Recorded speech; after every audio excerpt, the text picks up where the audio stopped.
mascot. Professor McCord. Distinguished members of the committee, thank you for inviting me to testify about the potential consequences to government functions of the Supreme Court's decision in Trump v. United States. Like my colleague, my organization at Georgetown Law is a regular litigant before the Supreme Court, and I have respect for the institution of the court. In my government career, I served for nearly 20 years as a federal prosecutor under Republican and Democratic administrations. I served for 3 years at Maine Justice, first as Principal Deputy Assistant Attorney General and later Acting Assistant Attorney General for National Security, and I stayed through transition to the Trump administration before leaving in May of 2017. I agree that a president is immune from criminal prosecution for exercises of core constitutional powers. These include the pardon power, the veto power, and other powers committed to the president by the Constitution or recognized throughout our nation's history. For these exercises of powers, the president's authority is conclusive and preclusive, meaning that Congress may not act upon it, nor may courts examine it. My concern is that the majority's opinion in Trump v. United States capaciously defines core constitutional powers to extend far beyond these well-recognized powers.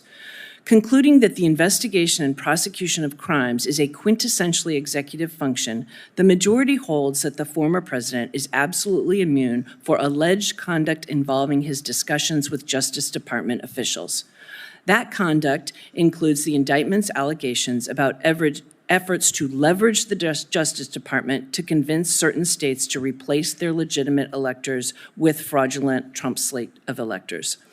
The majority seems to source this in the Take Care Clause, but that clause says that the president shall take care that the laws be faithfully executed, explicitly recognizing Congress's role.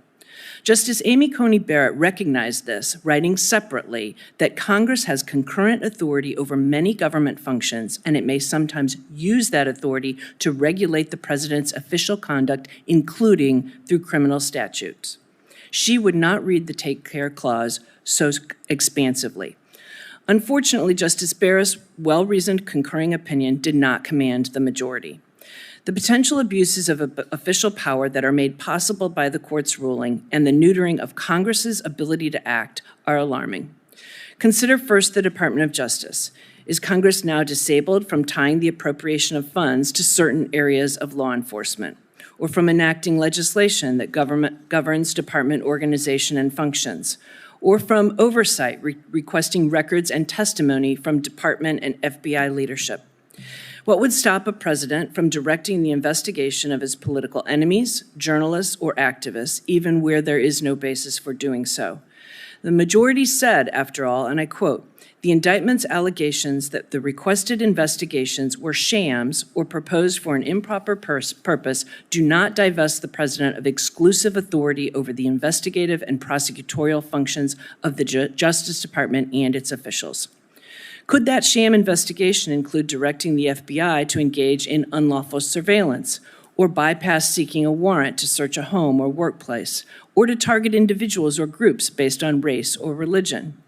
If the president were to bring a civil suit against the Department of Justice, as the former president has provided notice that he intends to do, could he order the department to settle the case for millions of dollars, even if the suit itself were baseless? Moreover, the rationale of the majority's decision would appear to apply to all departments and agencies. No potential criminal prosecution would prevent the president from directing the IRS to launch baseless criminal investigations. Likewise, no potential criminal prosecution would prevent the president from using the CIA for domestic operations. The reforms enacted by Congress in the wake of past abuses would be impotent in the face of a president unconcerned about adhering to the rule of law.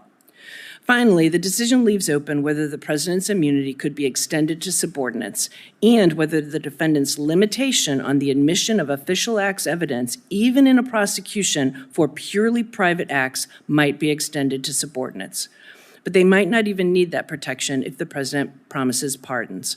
This would not only remove an important deterrent to engaging in unlawful abuse of power at the president's direction, it would effectively negate Congress's criminal contempt authority, ending congressional oversight of the executive branch as we know it. I refer the committee to my full statement on the record and look forward to your questions. Thank you, Professor McCord.